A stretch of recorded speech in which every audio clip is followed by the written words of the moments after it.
Patagonia, 1987. Our unit had been sent under orders from command to conduct a simple winter patrol along the Rio Chico Valley.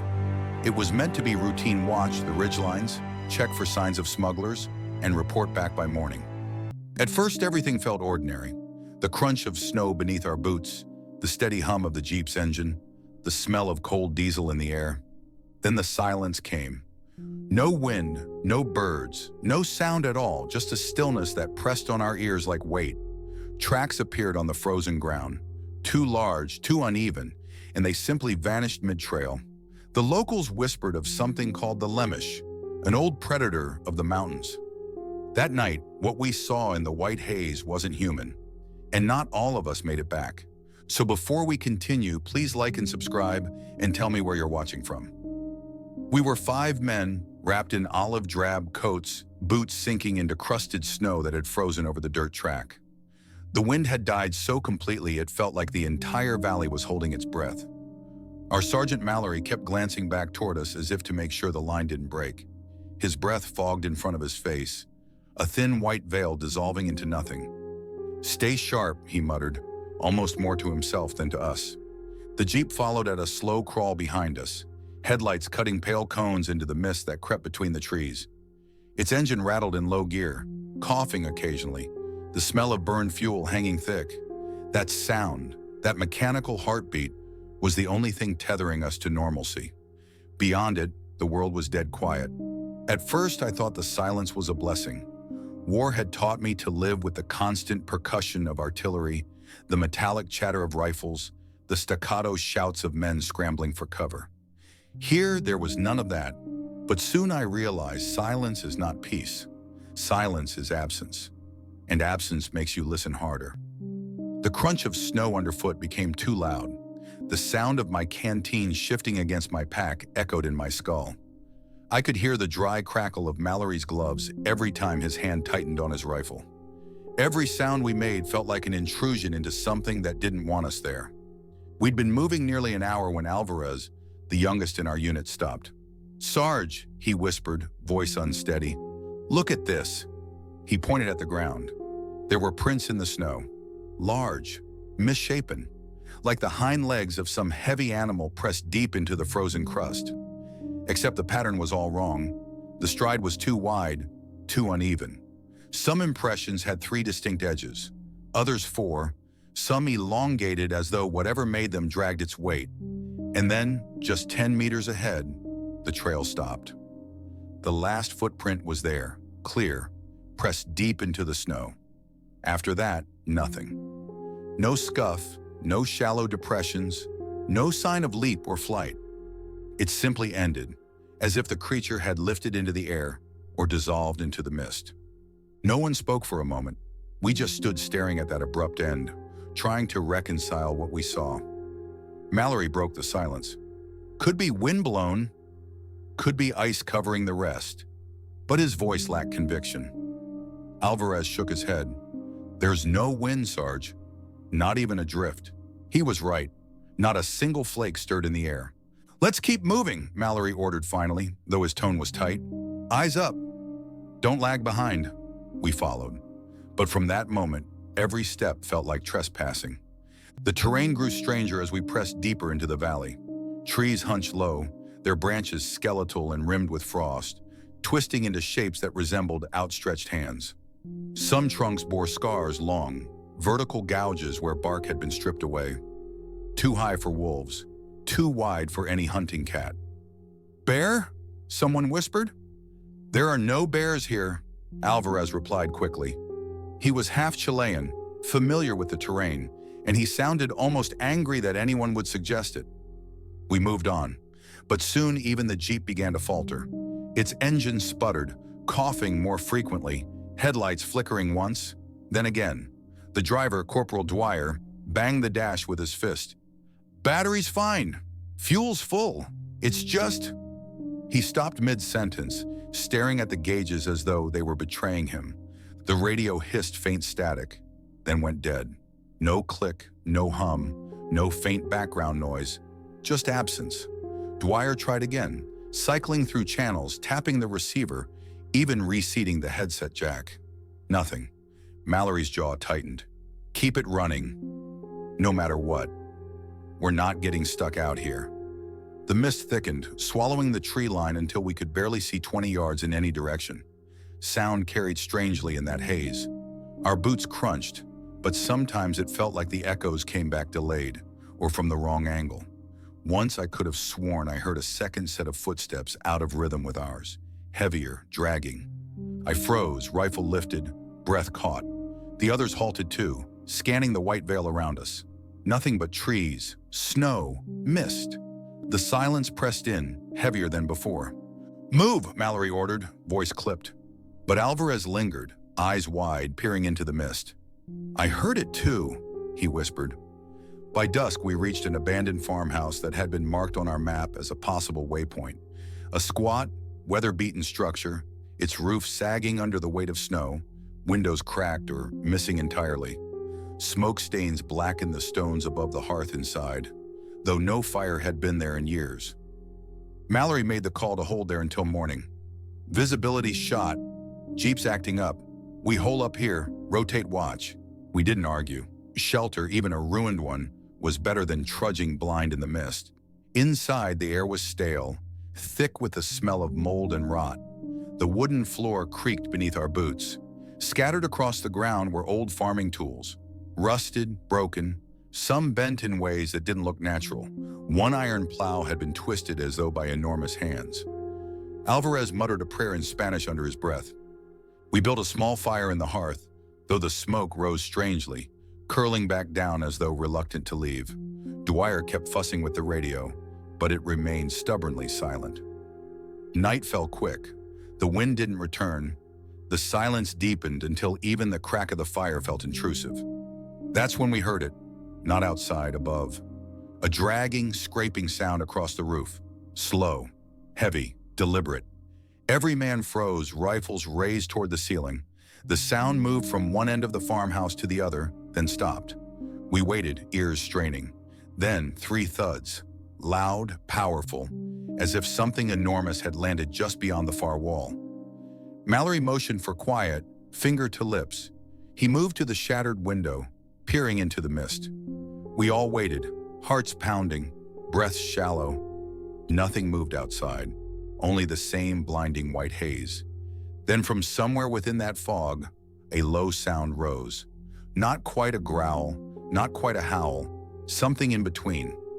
Deep, resonant, vibrating through the wooden beams of the farmhouse. A sound that spoke not of hunger, but of territory, of ownership. Alvarez whispered the word again, almost inaudible. "Lemisch." And for the first time, I believed him. We set a perimeter with flares and motion mines, though the snow muffled every sound and the mist swallowed the faint red glow. I took first watch by the window, rifle braced, eyes fixed on the emptiness. Hours passed like years. Shadows seemed to flicker where none should exist. Once, just at the edge of the mist, I thought I saw movement, something tall, hunched, with arms too long. But the flare guttered and died, and when I blinked, it was gone. No attack came that night, but none of us slept. We didn't speak of what we thought we saw, or the sound that shook the farmhouse. Some things unspoken hung heavier than words.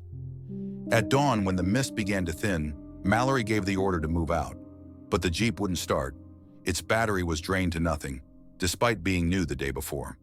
We were stranded, and as we stood outside the ruined farmhouse, packs on our shoulders, rifles in hand, I saw something carved into the frost-covered wall.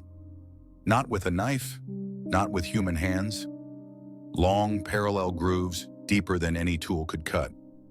3 marks, angled, crossing one another like a warning. Alvarez saw it too, his face pale. "It knows we're here," he whispered. I didn't argue, because deep down I already knew. When we stepped out of the farmhouse that morning, the world had changed. The fog had thinned, yes, but not in the way we hoped. Instead of opening up the valley, it retreated just enough to reveal shapes we wished we hadn't seen. Trees stood black and splintered, bark peeled away as if from fire, though no flame had touched them. Snowbanks were scattered with frozen carcasses of small animals, rabbits, a fox, even birds, laid out as if dropped from above. Not torn apart, not eaten, just lifeless. Their bodies stiff, eyes frozen wide. Dwire muttered, "What the hell?" His voice trailed as he nudged one rabbit with his boot. The animal's body was brittle, fragile, like it had been drained of something essential. No blood, no wounds. Just absence. Mallory forced us forward. "Stay tight. Keep your heads on. We move south until we find the next track junction. Somebody will come through." But none of us believed that. The Jeep's dead weight sat behind us, abandoned. Without it, we were ghosts walking through unfamiliar terrain. No lifeline to command, no voice beyond our own. By mid-morning, the silence had returned, heavier than ever. Even the sound of our boots seemed swallowed, as though the snow itself refused to echo. I kept scanning the ridgelines, expecting to see something. Movement, shadow, anything. But the mountains loomed blank and indifferent. It was Alvarez who first broke. He'd been jittery since dawn, mumbling fragments of prayers, his eyes darting to every tree, every patch of fog. Finally, he stopped in his tracks.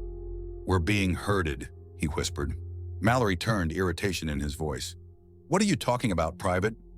Alvarez's hands trembled as he pointed to the snow. At first, I saw nothing but endless white. Then faintly, I noticed them. Lines, wide arcs, depressions in the snow that weren't ours. They flanked us, curling in wide sweeps like parentheses closing in. "Tracks," Alvarez said. "It circles us."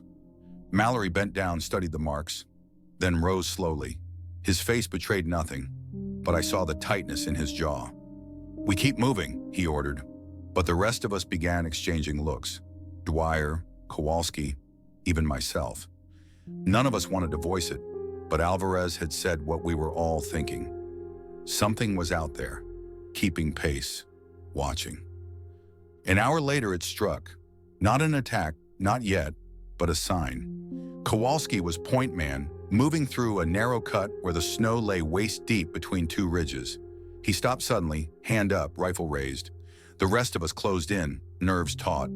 There, lodged upright in the snow, was one of our signal flares. Not burned, not spent, just stuck there, deliberately placed. Its metal casing gleamed with frost. Dwire swore under his breath. "That's ours." I checked the kit this morning. One's missing. None of us had touched the flares. None of us had left the farmhouse last night, and yet here it was, waiting for us in the path. Mallory yanked it from the snow, holding it up like evidence in a trial. His voice was low, controlled, but I could hear the crack beneath it. "Nobody strays from the line." Nobody, but his words rang hollow. Because if none of us had placed it, then what had? Tension grew thicker with every mile. We spoke less, kept glancing sideways at each other. I caught Kowalski eyeing Alvarez like he expected betrayal. Alvarez, in turn, muttered that the Lemisch could make men lose themselves. He said it softly, like he wasn't supposed to share it, like it was something passed down through whispers. "What do you mean, lose themselves?" I pressed. He hesitated, eyes darting between the others. "It's said to borrow faces, to step where men step. You'll think it's your friend until it's too late." "Shut it," Mallory barked. "That's campfire talk." But the seed was planted, and in silence, seeds grow. By late afternoon, we reached another stretch of forest. The trees here were thicker, the ground uneven, roots jutting like bones from the earth. Mist wound between trunks in slow coils. And then the smell hit us. It wasn't rot, not exactly. It was metallic, sharp, like rust, or blood left too long in open air. It coated the back of my throat, made me gag behind clenched teeth. We followed it, rifles raised until we found the source. A deer carcass suspended from the branches of a pine, not hung by rope, impaled. 3 limbs pierced through by jagged wood, body splayed like a grotesque ornament. Its chest cavity was hollow. No organs, no blood. Just emptiness, as if the animal had been scooped clean. Alvarez fell to his knees, crossing himself rapidly. "Dios mío! Lemisch!" Dwire backed away, shaking his head. "No animal does that. No human either." We were all thinking the same thing. This wasn't predation. This was display. Mallory ordered us to move faster. We don't stop. We don't look. We push through until nightfall, but the shadows were already lengthening. That night, we set camp in a clearing, though calling it camp was generous. We dug shallow pits in the snow, set our motion mines in a circle, and built the smallest fire we could manage. Nobody spoke. Nobody wanted to draw attention. I took second watch. The fire had burned to embers, the others curled in their blankets, rifles close. My breath plumed in the air, silver in the moonlight that filtered weakly through the fog. At first, nothing. Then a sound, faint but distinct, like whispering. Not words exactly, but tones, murmurs. I turned my head slowly. At the edge of the clearing stood Alvarez, or so I thought. His back was to me, his silhouette rigid, arms at his side. "Alvarez," I hissed. No response. I rose, rifle raised. "Alvarez!" He turned it, but the face that met mine in the moonlight was wrong. Too pale, too stretched. The eyes glowed faintly, reflecting light where there should have been none. I blinked, and he was gone, just mist curling between the trees. I shook Alvarez awake where he lay wrapped in his blanket. He blinked at me, confused, terrified. "What? What is it?" He'd never left the camp. I didn't tell the others. Not then. But from that moment, I never trusted my own eyes again. By dawn, the fractures had spread through the unit. We were 5 soldiers in uniform, but no longer a unit. Just men moving side by side, each caught in private fear. Mallory's orders grew shorter, sharper, as though he was fighting to hold us together by will alone. Kowalski started lagging, muttering that Alvarez wasn't Alvarez anymore. Dwire grew jumpy, finger always twitching near the trigger. Alvarez prayed louder now, ignoring the sergeant's barked commands to keep quiet. And me, I listened, for footsteps that didn't match ours, for whispers curling in the mist, for the sound of something too large moving just beyond sight. The Lemisch wasn't hunting us like prey. It was dismantling us, piece by piece, stripping away trust, sleep, sanity. And as the day wore on, I realized the worst truth of all. It didn't need to kill us. Not yet. It only needed us to turn on each other. The 4th day began with snow drifting softly down, muffling the world in a blanket too quiet to trust. It should have brought calm. New snow covering old tracks, a fresh slate in the valley. But instead, it only deepened the unease. Because when we left our camp, we found our own footprints from the night before, trailing into the fog, multiplied, doubled, as if we'd marched in circles while we slept. Mallory stood over the prints, his face unreadable. "Form up," he barked. "We keep moving south." But I saw his hand tremble as he adjusted the strap of his rifle. Even he was beginning to feel it. We trudged on, our line crooked and hesitant. No one spoke except in hushed mutters, and even those died quickly, as though the mist might steal the words and twist them. I caught Kowalski staring at Alvarez more than once, eyes narrowed, jaw tight. Alvarez noticed too and muttered prayers louder, clutching the small wooden cross that hung from his neck. Finally, Kowalski snapped. "Shut him up, Sarge," he growled, voice sharp as broken glass. "Every word's a beacon out here." Alvarez whirled on him, face pale. "The prayers protect us. You think your bullets will stop what walks with us?" "Enough," Mallory cut in, stepping between them. "Keep it together. We're soldiers, not frightened kids." But even as he said it, his eyes flicked to the tree line, and I knew he didn't believe it. None of us did. Around midday, the weather shifted. A sudden gust of icy wind howled through the valley, tearing loose branches, rattling our gear. After days of suffocating stillness, the wind's return should have felt normal. But it wasn't normal, because carried on, that wind was sound. A low, resonant howl that rose and fell like a warning. Not wolf, not coyote. Something deeper, vibrating through the snow beneath our boots. We froze, weapons raised, hearts hammering. Then came the second sound. Voices. Not one, but many. Whispers layered on whispers, drifting from the fog like a broken radio transmission. Some were sharp, urgent, others slow, almost melodic.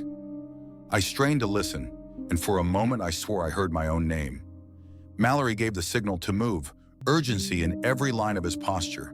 We pushed hard, boots slipping in the snow until we reached a narrow gorge where jagged rocks rose on either side. The perfect place for an ambush, man or beast. And that's when we saw it. High on the ridge, barely visible through the falling snow, a figure stood. Tall, stooped, arms too long, reaching nearly to its knees.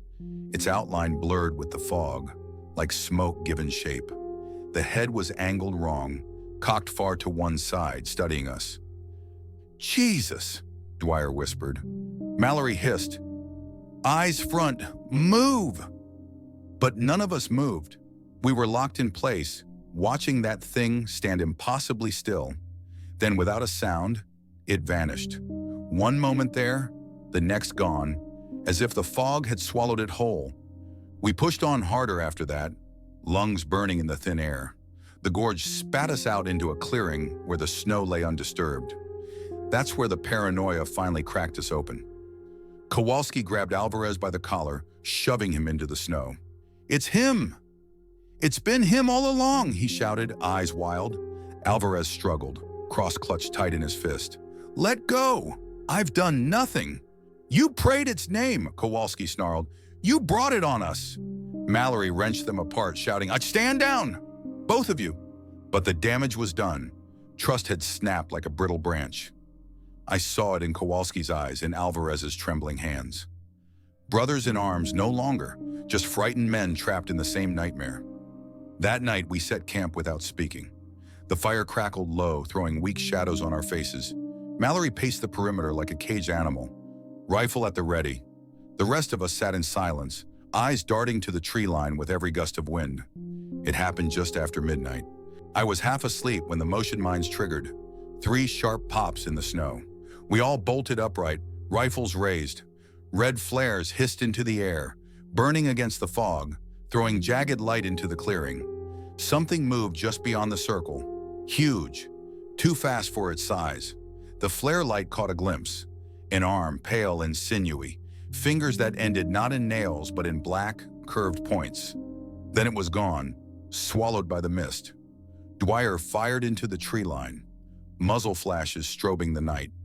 The noise was deafening after days of silence. Kowalski joined him, shots cracking wild into the fog. "Cease fire," Mallory bellowed. "You'll hit nothing but trees." But the panic had set in.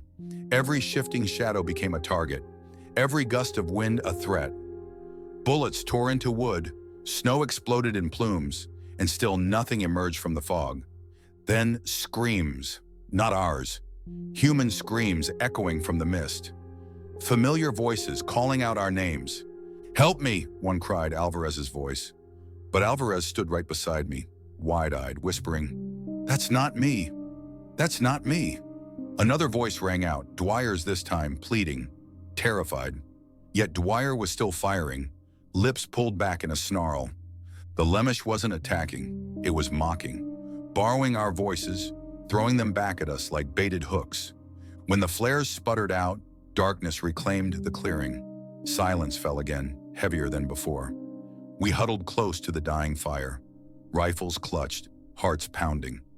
No one slept, not even Mallory, who sat with his weapon across his knees, eyes hollow, jaw clenched. By dawn, we were 4 shadows of soldiers, ragged and frayed. Mallory's orders came shorter now, grunted more than spoken. Kowalski muttered constantly, eyes bloodshot, convinced Alvarez had been replaced. Alvarez prayed louder, desperate. Dwire kept staring into the fog, finger tapping the trigger guard like a man waiting for the world to end.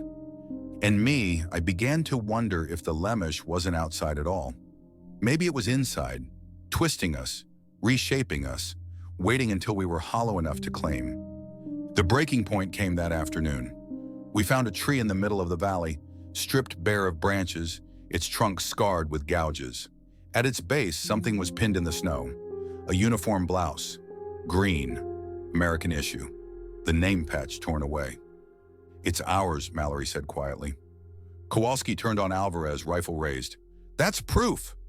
"It's wearing our gear now, mocking us." Alvarez stumbled back, hands raised, cross dangling from his fist. "I swear to you."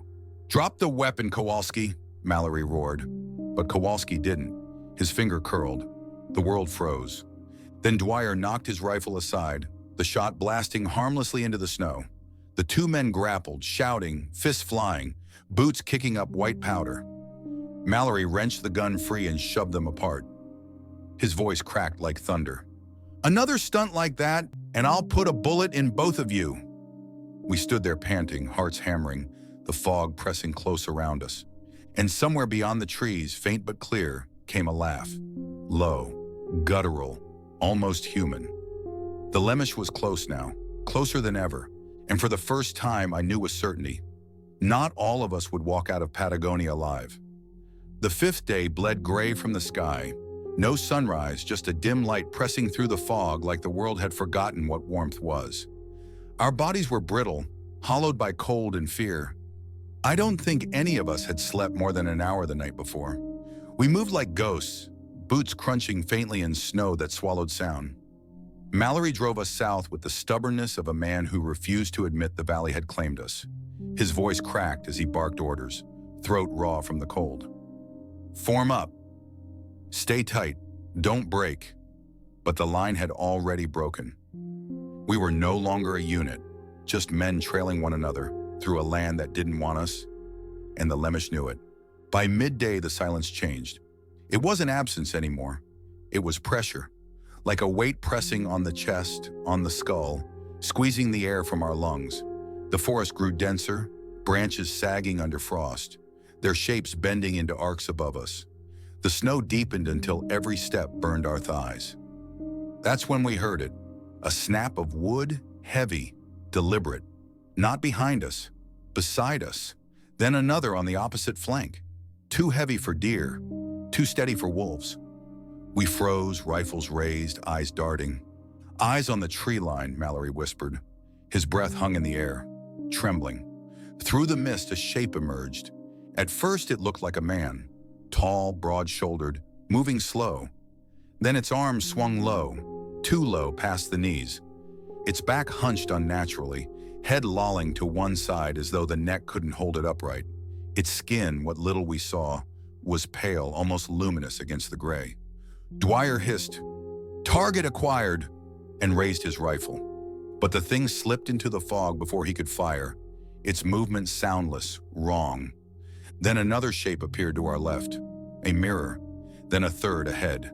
3 silhouettes circling. Kowalski cursed under his breath. "They're everywhere." "No," Mallory said, voice iron. "It's one. It's playing us." And I believed him, because each figure moved the same way, jerky, off-kilter, head tilted, just so. The same presence in different places. Not many. One, a singular shadow stretching itself across the fog. The attack came sudden. A blur of pale limbs burst from the tree line, striking Dwire with force enough to throw him into the snow. His rifle skittered away, clattering useless against the frozen ground.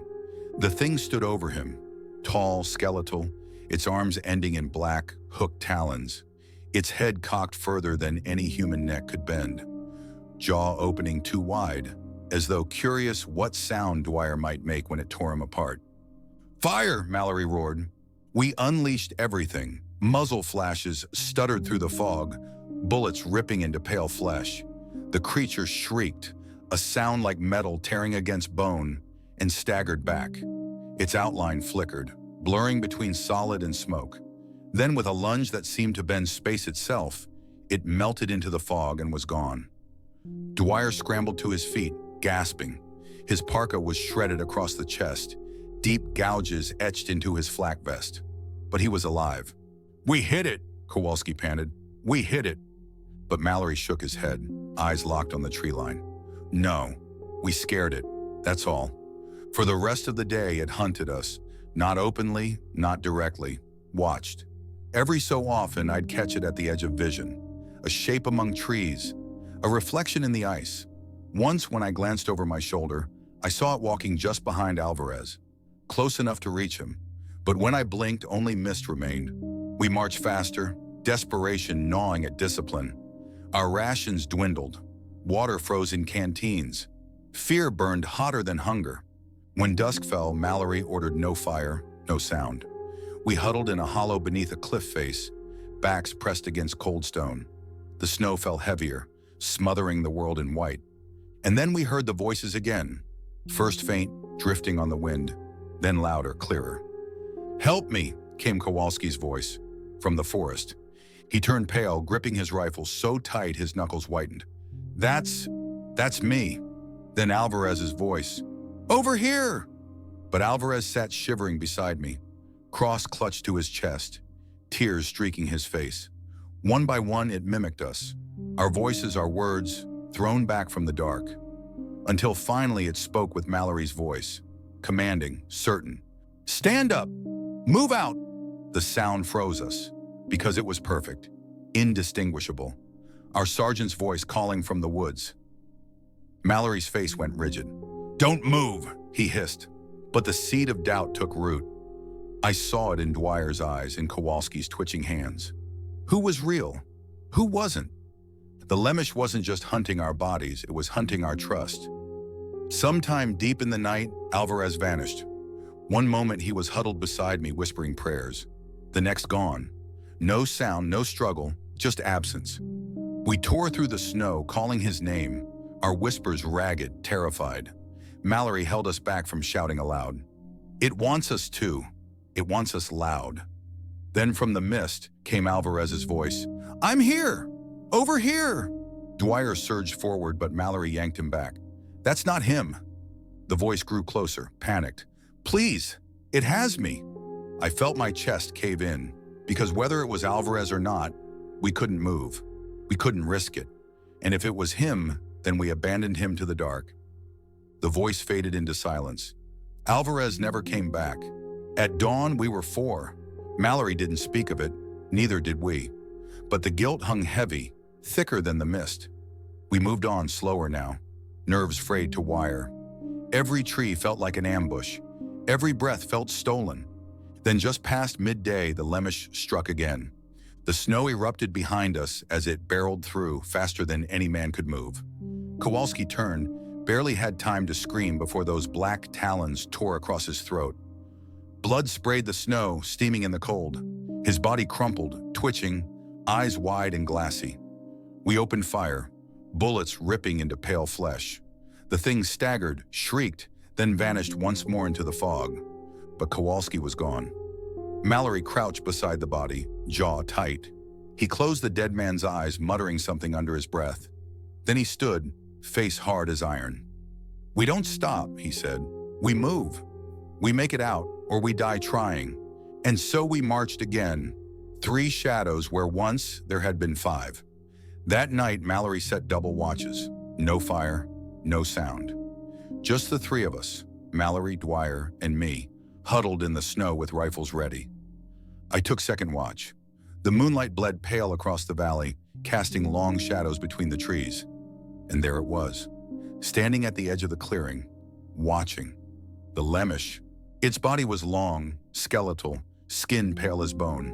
Its head tilted unnaturally, jaw sagging open as though dislocated. Its eyes, black voids reflecting faint light, locked on me. I raised my rifle, finger on the trigger. It didn't move. It just watched, head cocked as if waiting. Then slowly, deliberately, it raised one long arm, and with its talons it drew 3 parallel lines across its chest, deep, bloodless, a mark, a warning, and then it melted into the mist once more. I lowered the rifle, heart hammering, breath burning in my chest. The Lemisch wasn't finished, it was only beginning. We were 3 now, Mallory, Dwire, me.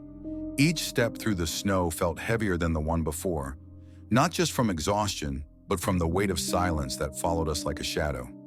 The valley stretched on endlessly, mist blurring horizon and earth into one indistinct smear of gray. My compass needle jittered, twitching left, then right, then spinning wildly as though the earth beneath us no longer obeyed magnetic law. Dwire stared at it, his lips cracked from cold. "We're walking in circles," he muttered. "Shut it," Mallory snapped, though his voice was hoarse, weak. "We keep heading south." "South?" Dwire barked a laugh that held no humor. "You don't even know what south is anymore." Mallory turned, eyes blazing. "You questioning me, Corporal?" But Dwire didn't answer. He just shoved the compass back into his parka and trudged on, muttering curses under his breath. The Lemisch didn't need to attack us outright. We were rotting from the inside, suspicion gnawing through what little discipline we had left. By afternoon, the wind picked up, howling low through the trees like distant voices. Branches swayed, creaked, snapped. Each sound set our nerves on edge. That's when I noticed the footprints again. We had been marching single file, but scattered among ours were larger depressions. Three-toed, deep, uneven. The same ones we'd seen on the first day. Only this time they followed right beside us, step for step. "Mallory," I said, pointing down. He froze, staring at the prints. His jaw tightened, but he didn't speak. Dwire glanced at them and snarled. "It's been walking with us?" All this time, the realization settled like ice in my veins. We weren't being hunted in bursts. We were being escorted, herded. As daylight bled away, we stumbled upon a wreck. Half buried in snow, rust gnawed through its skin. A truck, military issue, long abandoned. Its tires were shredded, windshield shattered. Faded U.S. markings clung to its flanks like ghosts. Mallory approached cautiously, rifle raised. He pried open the frozen door with a grunt. Inside lay the remains of what had once been soldiers. Uniforms still clung to brittle bones, helmets askew, rifles rusted to uselessness. Dwire gagged, turning away. What the hell happened to them?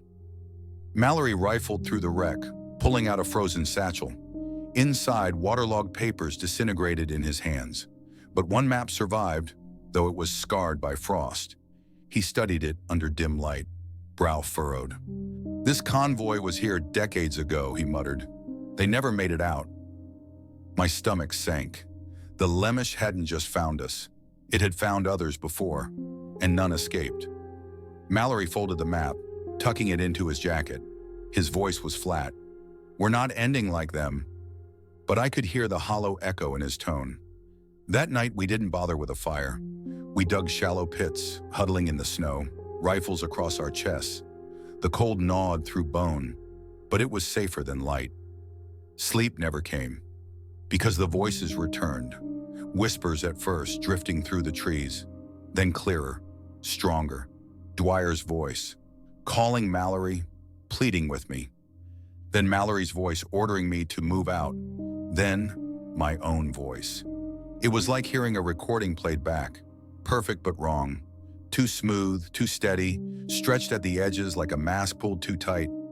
I clamped my hands over my ears, but the whispers sank in anyway. They weren't sound. They were inside. Dwire snapped. He leapt from his pit, rifle raised, screaming into the dark. "Shut up! Shut up!" He fired into the trees, muzzle flashes searing the night, the crack of gunfire ricocheting through the valley. Mallory tackled him, shoving the barrel skyward. "Hold it together!" But Dwire fought back, wild-eyed, spitting froth. "It's in my head! It's in my head!"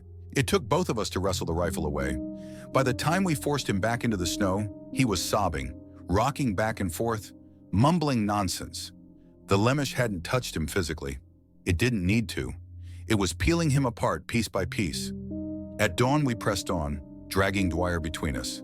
His eyes were glassy, his lips moving in prayers that made no sense, jumbled syllables strung together.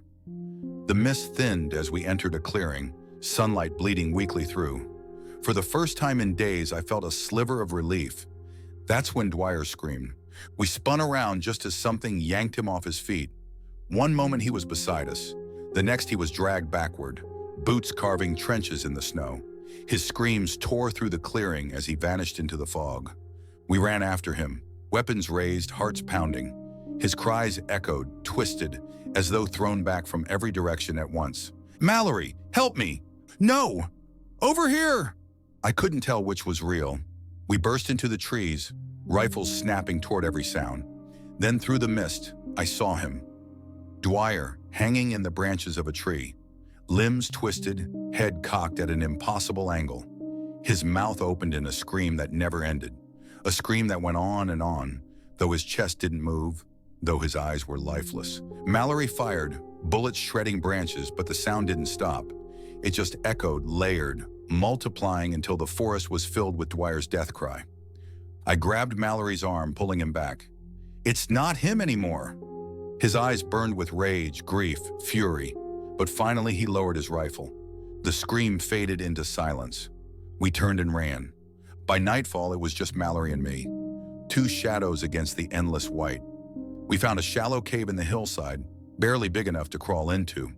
We pressed ourselves against the stone, rifles braced, eyes locked on the mouth of the cave. Neither of us spoke for hours. Finally, Mallory broke the silence. "It wants us broken," he said. "Not dead." "Not yet." I nodded, throat dry. His voice grew distant, almost confessional. "I've seen men die in every way you can imagine, but I've never seen anything like this. It doesn't kill like an animal. It studies, plays." He looked at me then, eyes hollow. "If I go, don't hesitate. Don't chase. Don't listen." I wanted to promise I would, but I couldn't, because I wasn't sure I'd keep that promise. Sometime after midnight, I woke to silence heavier than any before. Mallory sat at the cave's mouth, rifle on his knees, staring into the mist. His breath steamed faintly in the moonlight. "Mallory," I whispered. He didn't answer. I crawled closer. His face was pale, eyes unfocused. He was whispering something under his breath, too soft to hear. Then he turned to me, and his voice was wrong. Not Mallory's. Too smooth, too steady. "It's time to go," he said. My blood froze. I raised my rifle, hands trembling. "Stay where you are." The figure tilted its head, smile twitching at the corners of its mouth. "You can't tell the difference anymore." The mist surged, curling around it, and when it cleared, Mallory was gone. I was alone. The cave closed in, air choking me. My chest tightened, ears ringing. For the first time, I wanted to scream, not in fear, but in defiance. But I didn't, because I knew the Lemisch would only throw my own scream back at me. So I sat in silence, rifle shaking in my hands, waiting for dawn that might never come. Because now there was no unit, no sergeant, no brothers, just me and the Lemisch. I don't know what day it was anymore when I finally stumbled out of the valley. Time had stopped meaning anything after Mallory disappeared. It could have been a day, a week, or a lifetime. I only remember the snow, the endless gray sky, and the constant feeling that something walked just behind me, breathing down my neck. But this, what I am speaking now, is not about my escape. It's about what I learned before the end. Because the Lemisch didn't just hunt us, it wanted to be understood. The last night I spent in Patagonia was the longest of my life. I had found another abandoned outpost, half collapsed under snow, its roof broken and beams rotting. Inside, frost covered the walls in strange patterns, lines and symbols carved deep as if by claws. At first I thought they were random scratches, but the longer I stared, the more they looked deliberate. Shapes repeating, symbols too structured to be accident. I lit my last flare to study them. The red glow danced across the frost, bringing the carvings to life. And then I realized they were maps. Not maps of terrain, but maps of movements. Patterns of circling, herding, trapping. Strategies. The Lemisch had been hunting soldiers for decades. It wasn't just a predator, it was a tactician. That was when the voices began again. Only this time, they weren't outside. They were inside my head, my own voice telling me to give up. Mallory's, telling me to move forward. Alvarez's praying, Dwire's screaming, Kowalski's cursing. Every voice of every man I had marched with, alive again inside me, but twisted, mocking. I dropped the flare. Its light sputtered and hissed in the snow, leaving me in blackness. And then, from the corner of the outpost, the Lemisch stepped forward. It was taller than I remembered. Its body seemed to stretch with the shadows, limbs too long, neck crooked at an unnatural angle. Its skin was pale, hairless, rippling faintly as though it wasn't solid. Its eyes, if they were eyes, were two black voids reflecting nothing. It didn't charge, it didn't strike, it only watched. And slowly it began to speak. Not with its mouth, but with the voices it carried. Alvarez's voice, Mallory's, my own, all layered together. "You are the last." The words vibrated through the outpost, rattling the broken beams. I raised my rifle, but my arms shook so hard the barrel wavered. "What do you want?" I whispered. It tilted its head, that grotesque angle like a bird studying a dying insect. Then it spoke again, this time only in my voice. "To remember." Those words froze me more than any claw could, because in that moment, I understood. The Lemisch didn't just kill, it collected. Voices, faces, memories. It wanted soldiers to remember it, not in reports, not in history books, but in nightmares, in whispers, in the trembling confessions of survivors who were never believed. That was how it survived, not through blood alone, but through secrecy, through doubt, through the silence of men who came back broken and were never listened to. It wanted me to carry it back. I don't remember pulling the trigger, but the rifle roared, the muzzle flash searing the darkness. Bullets tore into its chest, ripping through pale flesh. The Lemisch staggered, shrieking, a sound that shattered glass and bone alike. I fired again, and again, every round I had left until the rifle clicked empty. The thing lurched forward, collapsing into the snow, its body convulsed, pale limbs jerking, void eyes fixed on me. Then slowly, it melted, skin sagging, limbs dissolving into smoke. Within moments, there was nothing left but mist curling across the floor. I stood there shaking, rifle useless, ears ringing. For the first time in days, there were no voices, no whispers, no footsteps in the snow, just silence. When I finally staggered out of the valley, I was half frozen, delirious. A search team from a Chilean outpost found me 3 days later. They said I was the only one. They said my mind was broken, that I kept muttering about voices in the mist, about something called the Lemisch. The official report stated that my unit was lost in a snowstorm, victims of exposure and disorientation. Classified, sealed. My testimony was erased. No mention of Alvarez, Dwire, Kowalski, or Mallory. No mention of what stalked us in Patagonia. Just another patrol lost to weather conditions. But I know the truth, because when they handed me my debrief papers, I saw 3 faint lines scratched into the folder. Parallel grooves, shallow but deliberate. A mark. It's mark. So this is my record, my last confession. The Lemisch is real. It hunts not for hunger, but for memory. It leaves no proof except the men who return broken. And even then, those men are silenced, erased. But I will not let silence bury it again. If you hear the voices in the mist, if you see tracks that end in nothing, if the silence grows heavier than sound, know that it is there, watching, waiting. And if you ever feel 3 lines carved into wood, or stone, or steel, run, because not all of us came back, and I should not have either.